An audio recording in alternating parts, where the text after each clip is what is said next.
C'è il ritrovamento di un'altra persona, quindi le vittime salgono a 10. Le vittime salgono a 10, di cui riconosciute con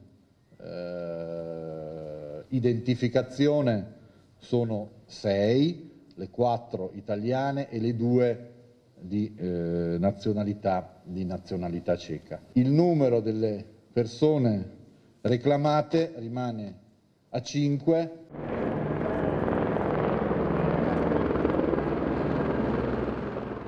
Sul massiccio la quinta giornata di ricerche è iniziata prima dell'alba. Alle 6 gli operatori portati dall'elicottero erano già in quota, circa 3 le ore di operazioni a terra, coinvolti 14 uomini e 2 cani della Guardia di Finanza. La task force è specializzata, c'è il soccorso alpino trentino, quello delle Fiamme Gialle, dei Carabinieri, il centro addestramento alpino di Moena, della Polizia di Stato, i vigili del fuoco permanenti di Trento. Nel corso delle ricerche ci sono ritrovamenti sia di resti umani che di attrezzatura tecnica, subito consegnati ai RIS di Parma per le analisi di laboratorio. Le ricerche sono poi proseguite per questioni di sicurezza con i droni e si va avanti. Sulle ricerche si conviene di andare avanti fino all'estremo, nel senso che tutto il materiale biologico e tecnico che si riesce a rintracciare con i droni e con altre modalità lo si raccoglie e lo si va a repertare. Un conto le operazioni di recupero, un altro la delimitazione dell'area della tragedia.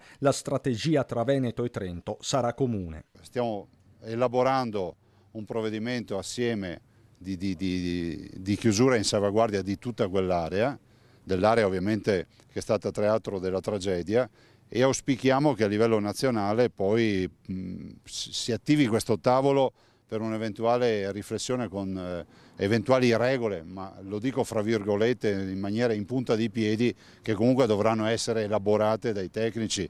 A monitorare la situazione, dicono da Bruxelles, è anche il Centro Europeo di Coordinamento delle Emergenze, con il vicepresidente della Commissione UE, Maroš Šefčovič, che parla di un disastro legato al clima. Un evento imprevedibile, conferma al momento anche la Procura di Trento, che sta indagando per disastro colposo, ma i familiari di vittime dispersi non ci stanno. È il caso di Luca Miotti, fratello della guida Davide, attualmente disperso con la moglie Erika, che si dice pronto a costituire un'associazione dei parenti per chiedere la verità. Sabato intanto confermata la giornata di lutto tra Agordino e Val di Fassa. Io ne ho viste tante nella mia vita, ma questa è veramente brutta, è brutta per la dinamica, è brutta per